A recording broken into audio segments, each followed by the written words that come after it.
ുള്ള മഹാന്മാർ, ആ മഹാന്മാരുടെ സാന്നിധ്യം കൊണ്ട് ധന്യമാണ് മർക്കസ്. എന്താ ഞങ്ങൾക്ക് കിനാ കണ്ടൂടെ? വിശുദ്ധ ഹറമിലെ പ്രസിദ്ധനായ പണ്ഡിതൻ Sayyid Muhammad Alawi Maliki Mecca SYSന്റെ ഗോൾഡൻ ജൂബിലി സമ്മേളനത്തിലേക്ക് അദ്ദേഹം ക്ഷണിക്കപ്പെടുമ്പോൾ കാന്തപുരം ഉസ്താദിനോട് പറഞ്ഞത്, ഞാൻ അല്ലാഹുവിന്റെ ഹബീബിന്റെ നിർദ്ദേശമില്ലാതെ ഹറമിന്റെ പുറത്തു പോകാറില്ല, അതുകൊണ്ട് കുറച്ച് കഴിഞ്ഞിട്ട് മറുപടി പറയാമെന്ന സയ്യിദ് മുഹമ്മദ് അലവി മാലിക്കി പച്ചയായി പണ്ഡിത സമൂഹത്തിന്റെ മുമ്പിൽ തുറന്നു പറഞ്ഞ കാര്യമല്ലേ ഇത്? എന്താ അദ്ദേഹം പറഞ്ഞത്? കുറച്ചു കഴിഞ്ഞിട്ട് അദ്ദേഹം ഷെയ്ഖ് അബൂബക്കറിനെ വിളിച്ചിട്ട് പറഞ്ഞു, ഷെയ്ഖ് അബൂബക്കർ, നിങ്ങളുടെ സമ്മേളനത്തിൽ പങ്കെടുക്കണമെന്ന് മദീന ജാറത്തിങ്കൽ എന്ന് മുഹമ്മദ് റസൂലുള്ളാഹി സ്വല്ലല്ലാഹു അലൈഹി വസല്ലം തങ്ങൾ എനിക്ക് നിർദ്ദേശം നൽകിയിട്ടുണ്ട്.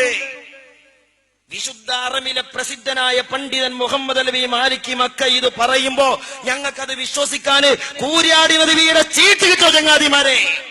നാടക്കങ്ങൾക്ക് മനസ്സിലായോ? അത് വിശ്വസിക്കാൻ ഞങ്ങൾക്ക് ചേളാരിയിലെ ടിക്കറ്റ് വേണോ? മുസ്ലിം സമുദായത്തിന്റെ മുമ്പിൽ ഞങ്ങളെ കൊണ്ട് പറയിപ്പിക്കരുത്. മുസ്ലിം സമുദായത്തിലെ ആത്മീയ പണ്ഡിതന്മാരെ കുതിര കയറുന്നതിന് കയ്യും കണക്കും വേണം. കേറിക്കോളിയും കാലകി കയറണം. അതേ ഞങ്ങൾ